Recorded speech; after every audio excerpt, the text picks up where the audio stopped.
tuning in the sun. This is TFM. Get ready to rock. From AM to PM. Come on. Let's talk. Presenting TFM. The most happening music, the most important news, and most importantly, your views. At times of Oman radio station. TFM. Let's talk. Live on TFM and the TFM Facebook page. This is the live feed of TTV. Let's talk.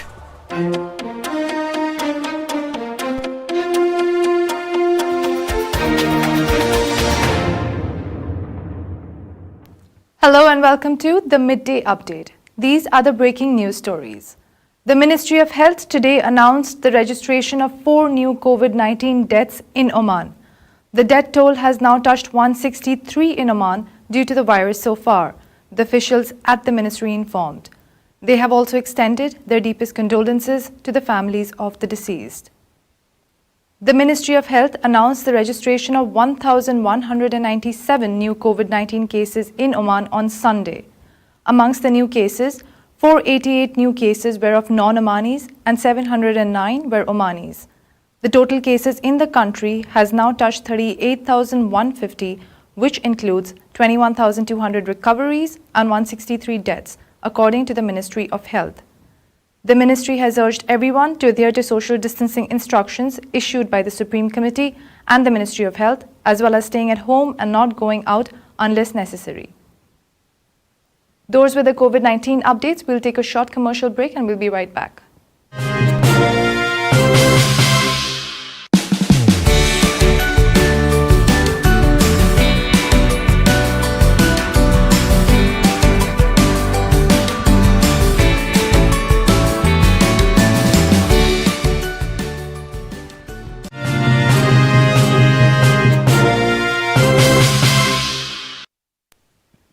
Welcome back to the Midday Update. Now we'll go over the rest of the news stories.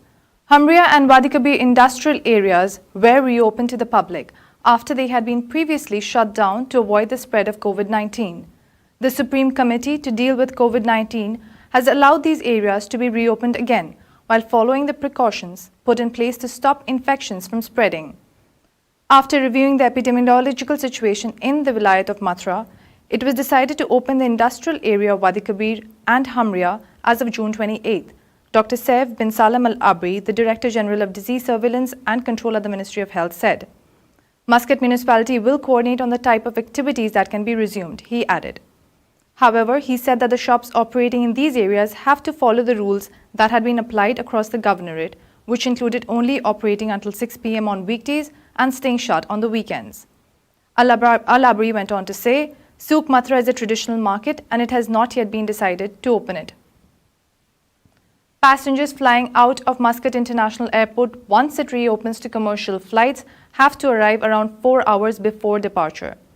The instructions were issued by Oman airports as part of a series of procedures to ensure passenger safety during the ongoing COVID-19 pandemic. Before traveling, departing passengers are recommended to complete their travel procedures online and use e-tickets, said Oman airports. Passengers are allowed to carry only one handbag and must arrive at the airport 3 to 4 hours before the flight departure time. Passengers showing symptoms of COVID-19 should not come to the airport and immediately contact the relevant health center. Masks should be worn the entire time that passengers are at the airport terminal. Prince Harry, son of heir apparent of UK Prince Charles, has launched a 250-mile joint march comprising British war-injured personnel and personnel of the Sultan's armed forces, with the aim of raising donations for a British charity organisation that works to help injured former personnel of the British Armed Forces. Prince Harry expressed his pride in supporting the military veterans participating in the tough and challenging journey in the Sultan's desert. The Daily Mail newspaper said in a report released on its website that Prince Harry, Duke of Sussex, had previously supported a journey for exploration to the North Pole in 2011 and trekking across the South Pole with 12 injured soldiers in 2013. The team participating in the journey across Oman's desert will travel 20 to 22 kilometers a day, according to the paper. More flights have been organized for Indian and Pakistani nationals in Oman who wish to travel home during the ongoing COVID-19 pandemic. As part of Phase 4 of its Vande Bharat mission, India has announced 16 more flights which will begin arriving from July 1st onwards, the Indian Embassy said on Thursday. Of the 16 flights announced, 12 will fly to Kerala, while others will take off for Chennai, Delhi, Hyderabad, Mumbai and Mangalore. As in the case of flights operated earlier under the Vande Bharat mission, passenger lists for all the above-mentioned flights will be finalized by the Embassy on the basis of information received by it, said the Embassy of India in Muscat. Priority will be given to medical emergency cases, pregnant women, workers in distress, senior citizens, as well as other Indian nationals who are stranded in difficult situations. They added, the Embassy will be contacting the shortlisted people for each flight directly through email or telephone. The Embassy will then share the list of shortlisted people with Air India, and all such people will be contacted by Air India for the booking of tickets. Salam Air will also operate several special flights to the Islamic Republic of Pakistan in the coming days. A statement issued by the airline said, Salam Air announces the operation of a special flight Muscat-Karachi-Muscat on Sunday, 28 June 2020. In addition, a flight from Muscat to Sialkot and back will be operated on Monday, June 29th. Another flight between Muscat and Lahore will run on Tuesday, the airline confirmed. Salam Air also announces the operation of a special flight Muscat-Multan-Muscat on Sunday, July 1st. The airline added, we request our customers who wish to travel on the above-mentioned flights to contact 2427-2222 to book their tickets. The annual report of the U.S. Department of State has rated the Sultanate in the list of countries doing remarkable efforts in eliminating human trafficking. The Sultanate was rated in the second level along with countries such as Germany, Poland, Turkey, Italy and Latvia. The report rates countries in 4 levels depending on their efforts in combating human trafficking. The report indicated an increase in the Sultanate's government's efforts within the framework of combating human trafficking. The report also hailed the government decision on the removal of the NOC, which enables individuals to search for new jobs without the approval of employers and which would limit exposure of individuals to potential labor crimes, following the amendment to Foreigners' Residence Law. Those were the news stories. We'll take a quick commercial break and we'll be back with our guest.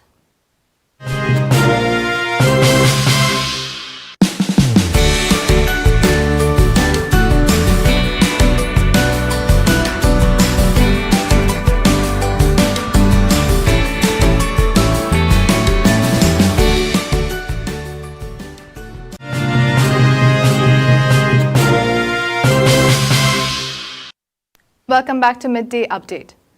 Unlocking Oman's economic potential. That's exactly what we are discussing today, and we have with our guest, Dr. C.K. Anchan, who is the Managing Director of Worldwide Business House. Not just that, he's also an international expert on trade, economy and investment. Doctor, welcome to the show.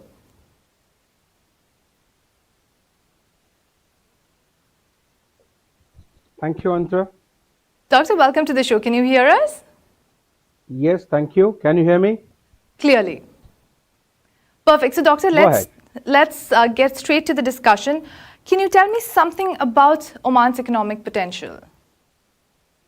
Okay, I think before we go ahead and discuss about the potential, Oman is currently very well poised in terms of taking on the economy to the different level. Now, let me give you certain points as to why it is. Now, if you look at the statistics as on 2019, Oman attracted almost close to US dollars 26.2 billion, okay, as FDI investments to Oman, which is a great thing when you really look at within the GCC. It's a great achievement. Now, Oman's government also understood right from the beginning that going forward, oil cannot be the main product which could be accounting for the GDP. So they restructured it in different area, identifying various sectors which could come and contribute to the economical part of the government's growth. Those were conducted under Tanfeed, which is a government initiative which mainly aims in linking the strategies of the main vital sectors. The sectors which they identified were basically into manufacturing. Now, manufacturing also played a very key role. It almost contributed almost close to 10.2% of GDP of Oman, and it employed almost over 240,000 employees, which is a great thing to really look at it.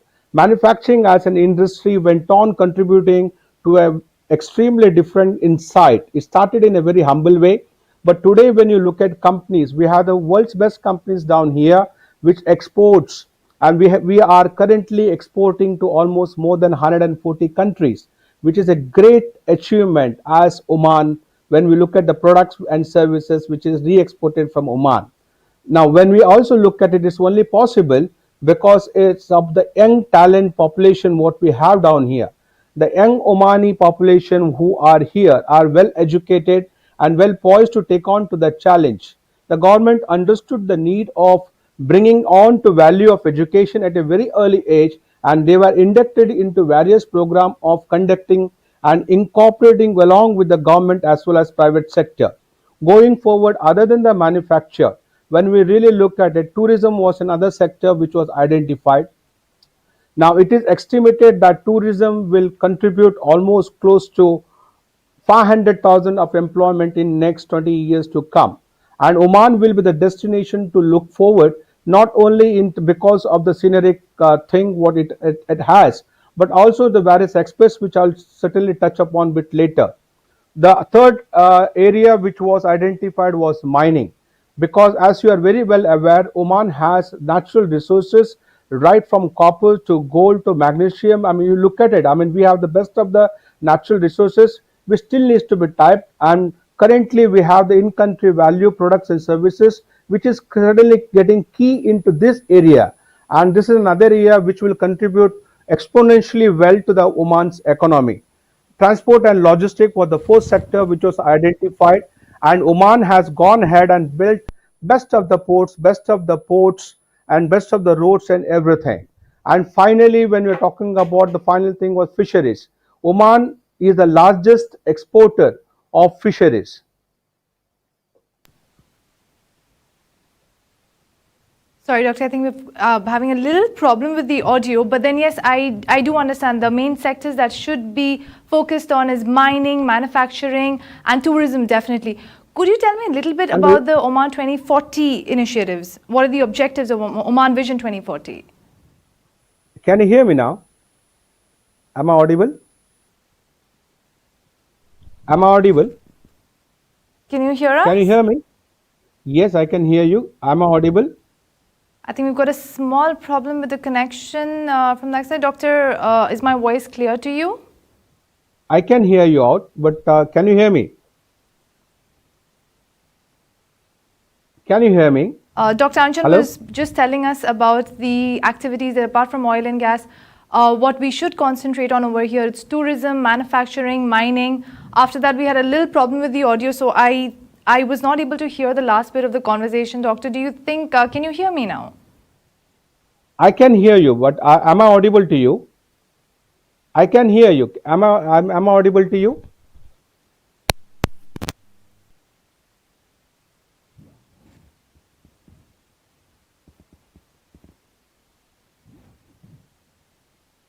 Doctor, if you can hear me, can you just tell us about the Oman Vision 2040? What are the objectives of Oman Vision 2040?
Doctor, can you hear me clearly now?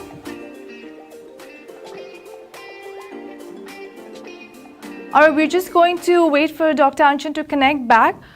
He is, of course, an expert in economic potential, and he was telling us about the other sectors that Oman can look at concentrating on apart from oil and gas.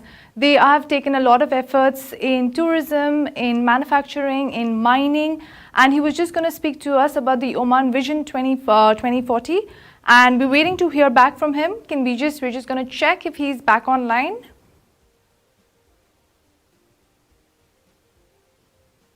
We're still waiting for Dr. Anchan to come back online with us. Of course, he's been on the show earlier with us, and he's given us a lot of insight, a lot of useful statistics. He was telling us about the Tanfeed program also, and we do have a lot of... Perfect. I think we've got Dr. Anchan back online. Dr. Anchan, can you hear us? Yes, I think apologies. I think Don't worry about it. Okay. Don't worry about it. So now that we have you with us again, we have a lot more questions for you. So we're just going to get right back to it. We were just talking about the Oman Vision 2040. What are the objectives of the Oman Vision 2040? 2040 was planned in 2017. In fact, we were the first country to plan for much ahead. I mean, no one knew that COVID is going to happen. But look at the planning of the vision is what we had. And thanks to the 2040 plan, it was chaired by His Majesty currently. I mean, he was the man who was heading at that point of a time. So other than the economic facets, it's also covered about the educational aspect, geopolitical aspects. It also talked about the research. It also talks about the various things what the country should be doing in the future. It accounted for the various aspects, not only socio-economical, in terms of education, geopolitical. So it wanted to come up with a team, and it built in experts of more than 300 people were invited, and they were all experts, and there have been different team which was formed to do this, and ultimately a plan was done into different facets, and this is which is actually happening. So I'm glad to tell you that Oman is prepared. Maybe just requires some tweaking of some plan here and there. I mean, just to tell you the understanding to go forward, because at that point of a time also they identified that probably manufacturing will be the key area to look at it. We should depend on inward. That means looking at anything made in Oman. So in-country value was another area to bring in. So tourism was another sector which they thought that we should focus on really well, and that they started working towards it. And today we do have the best of the tourism. I will cover the different aspects which we should be looking at considering the current scenario. Please try to understand when we are looking at the GCC. GCC will be having almost close to 50 million people in the next few years. I mean, a matter of a year or two. So Oman has a greatest potential to come over and have the best of the health. I mean, we can be the country which promotes health as in health city across the Gulf. I mean, we have the area, we have the people. Why should not be the country to go ahead and promote health? I mean, that's one key area where we should be looking at. Now, other area which we currently should be focusing is on the area of renewable energy, because Oman has the potential, and we can ensure we do not only use for our inner strength, that is for our own manufacturing and other sustainable growth, but we can also go ahead and re-export to the other GCC countries, which they do have a huge requirement for renewable energy. Definitely, Doctor. So health is definitely a sector that we should be concentrating on, even renewable energy. Now, Doctor, just to talk about our position, how do you think, we are pretty strategically placed, how do you think this helps the country? Oman has enjoyed a very different kind of a relationship. It has worked over the years to maintain geopolitical relationship with all its neighbors and with everyone. And today, that is the advantage what we have across with anyone else. I mean, Oman is probably the only country within the GCC and the Middle East and African region where it connects both in terms of heart, but also in terms of connectivity. I mean, we are connected both the ways. Today, if you look at it, we are signatory to WTO, we are to GCC Common Market, we are signatory to GAFTA, FTA, we both with the US, Singapore, Iceland, Norway, Switzerland, and with many other countries. So we actually have a beautiful relationship of working over economies, not only over economies, but also for humanity relationship with other countries, which actually has poised Oman to connect. And this is the thing which actually we should use. Probably that's like, as I said, when we're talking about health, probably the industries like pharmaceutical industries or food products which are made in Oman will be largely accepted by any country, because we have a quality inherent which people have accepted as a peaceful country. Yes, we are known to be very hospitable people, definitely. Yes, yeah. Doctor, what about the ports? There's been a lot of work that has been done in the ports. How do you think this will help? See, we have the largest coastline, and today when we're talking about ports going ahead, number of ports, both in terms of commercial ports, but also engaging ports in terms of tourism and also for other activities. This plays a very, very vital role. As I said, we have the largest coastline.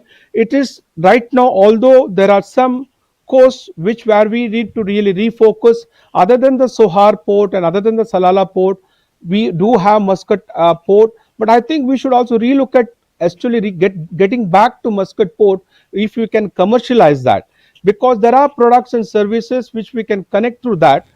Similarly, ports like Kasab, Musandam, and other ports which are there, we should look into area of specialization. But I certainly would like to tell you, like when we're talking about Dukum, I mean, the investment which has gone in making it as the best infrastructure, the government, it is almost the double the size of Singapore. I mean, it's one of the best infrastructure. The investment which has gone in Dukum is the best. Now, probably the government should look at which ports can be a port where it can be anything which is a free port. That means the products and services can come in, they can be packaged within Oman, and that could be re-exported. That will bring a lot of value to our ports. Other than the area, like shipbuilding is another area. Services like shipbuilding, we can be the largest shipbuilding within the GCC, and we can bring in the expertise. We already have that expertise, but we can be the best not only for GCC and Africa and other countries. We can, as we have the coastal line, we can look at developing various other opportunities. That means by the coastal line, ports meant for commercial aspects, re-export of products, agricultural products, that's another area we should look at. Because as far as GCC is going to concern, agricultural products, import of fruit products will be a huge challenge in the years to come. If we are ready with our ports and connectivity with them in the future, in the next few years, I think we are very well poised. Perfect, Dr. Anchan. What we'll do is we'll take a quick break and then we'll come back to you with a few more questions. So stay tuned.